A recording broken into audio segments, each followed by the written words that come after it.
मनोभावों का स्वास्थ्य पर प्रभाव। मनुष्य शरीर की सारी गतिविधियों और क्रियाकलापों का संचालन मस्तिष्क द्वारा होता है। वैज्ञानिकों के अनुसार कोई भी इच्छा, आकांक्षा, विचार, भावना और संकल्प मस्तिष्क से ही उठते हैं तथा उन्हें पूरा करने की योजना बनाने का कार्य भी उसी के जिम्मे आता है। मस्तिष्क शरीर का प्रशासक, नियंता, संचालक और निर्देशक है, तो स्वाभाविक ही है कि उसकी स्थिति एवं दशा का प्रभाव शरीर पर भी पड़ेगा। प्रशासक यदि अयोग्य और अकुशल होगा तो व्यवस्था भी गड़बड़ाएगी ही। संचालक के हाथों हुई किसी भी गलती का प्रभाव उसके अधीन क्षेत्र पर भी पड़ता है। आधुनिक मनोविज्ञान इस दिशा में कई महत्वपूर्ण खोजें कर चुका है और उन निष्कर्षों पर पहुंच चुका है जिनका प्रतिपादन प्राचीन काल में महर्षियों ने किया था। मनोभावों का स्वास्थ्य पर क्या प्रभाव पड़ता है, इस दिशा में कई प्रयोग हुए हैं। पिछले दिनों अमेरिका के न्यूयॉर्क शहर में रहने वाला एक युवक एलेक्सी सेंट मार्टिन अपने एक मित्र द्वारा असावधानी से चल गई बंदूक के कारण घायल हो गया। गोली पेट में लगी थी और पेट में 2 इंच व्यास का छेद हो गया था।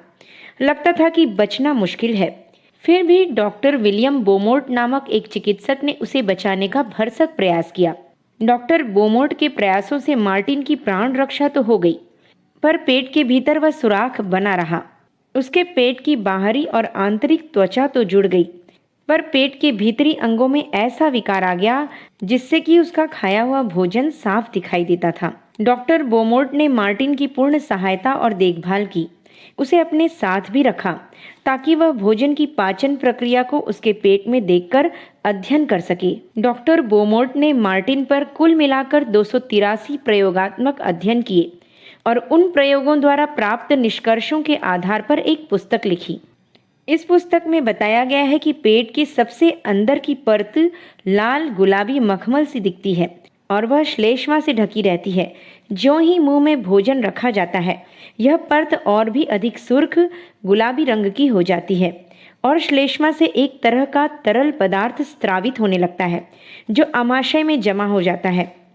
भोजन जब अमाशय में पहुंचता है तो श्लेष्मा और सिकुड़ने लगती है। फलतः वहां अधिक तरल पदार्थ जमा होने लगता है। यह तरल पदार्थ भोजन को अपने में लिपटाकर उसे गलाने लगता है। एक प्रयोग के दौरान मार्टिन को गुस्सा दिलाया गया। गुस्से की हालत में ही मार्टिन ने भोजन किया। उधर डॉक्टर बोमोर्ट परीक्षण करते रहे। उन्होंने देखा कि प्रयोग के दौरान रोगी मार्टिन को गुस्सा आने पर भोजन पचाने में अधिक समय लगा। डॉक्टर बोमोर्ट के इन निष्कर्षों की पुष्टि अन्य वैज्ञानिकों ने भी की है और बताया है कि उत्तेजित मनःस्थिति में किया गया भोजन स्वास्थ्य पर बुरा प्रभाव डालता है। खास तौर से पाचन संस्थान पर तो उसकी तुरंत ही प्रतिक्रिया होती है। न केवल उत्तेजना वरन निराशा, घृणा, उदासी, ईर्ष्या, द्वेष और तनावग्रस्त मनःस्थिति भी पाचन क्रिया को प्रभावित करती है। यदि ये मनोविकार देर तक टिके रहें तो पेट के रोग, यहाँ तक कि अल्सर भी हो सकते हैं।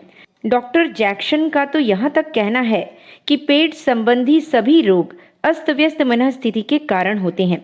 अल्सर के फोड़े प्रायः पक्वाशय डिओडेनम में होते हैं, जो छोटी आंत का वह भाग है जिससे पेट की धुरी दूसरे सिरे से जुड़ी रहती है।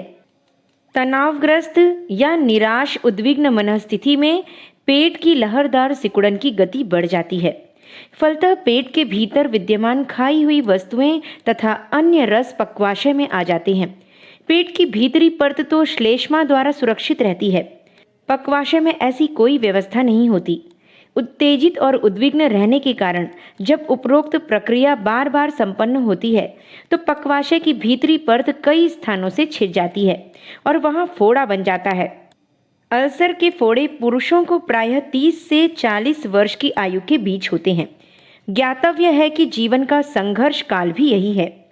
इसी वर्ग के लोग महत्वाकांक्षी होने के साथ साथ अहमन्य भी होते हैं।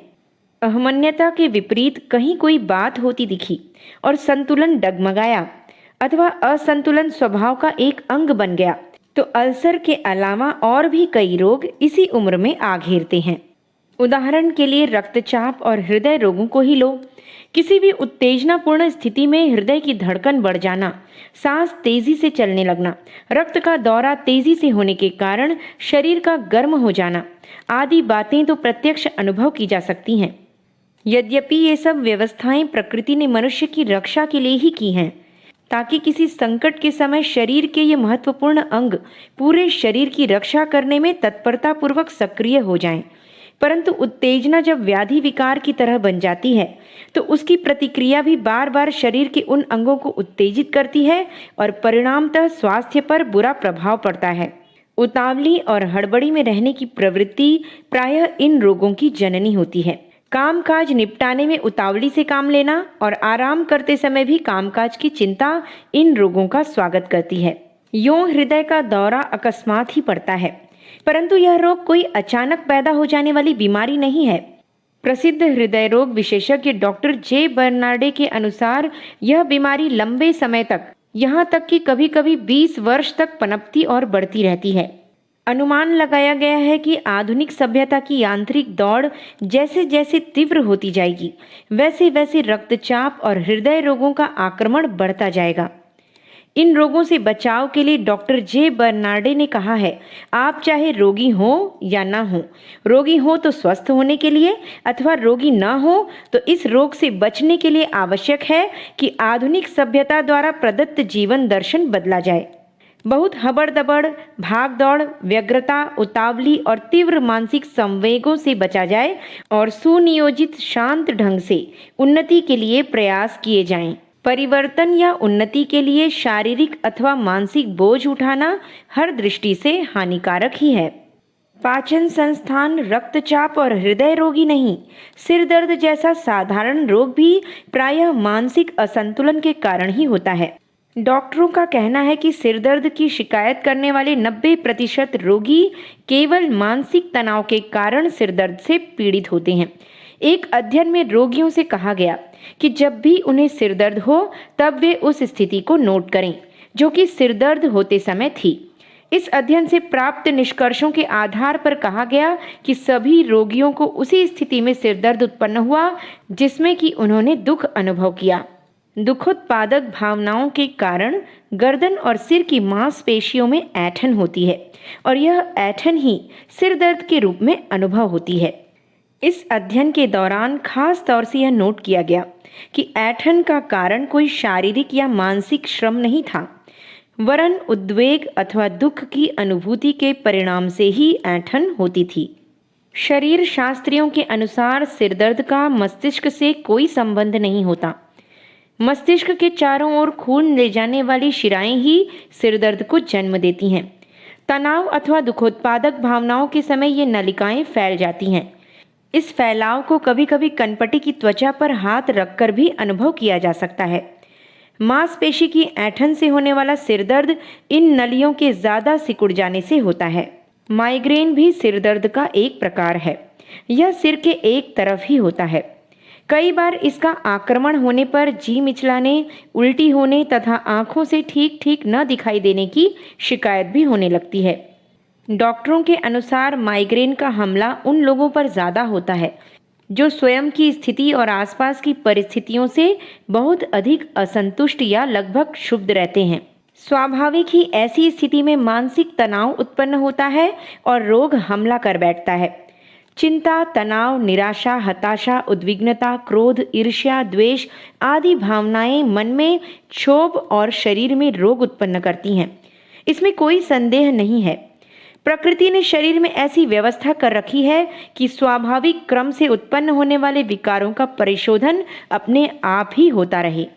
परंतु जब भावनाओं द्वारा भी विकार उत्पन्न होने लगते हैं तो शरीर की सुरक्षा व्यवस्था कमजोर पड़ जाती है और उसकी प्रतिक्रिया रोगों के रूप में उत्पन्न होने लगती हैं। इनसे बचना चाहिए और ऐसी परिस्थितियां उत्पन्न हों भी जबकि वास्तव में भावना क्षोभ उत्पन्न हो तो उनका समाधान सहज ही स्वीकार भाव से करना चाहिए।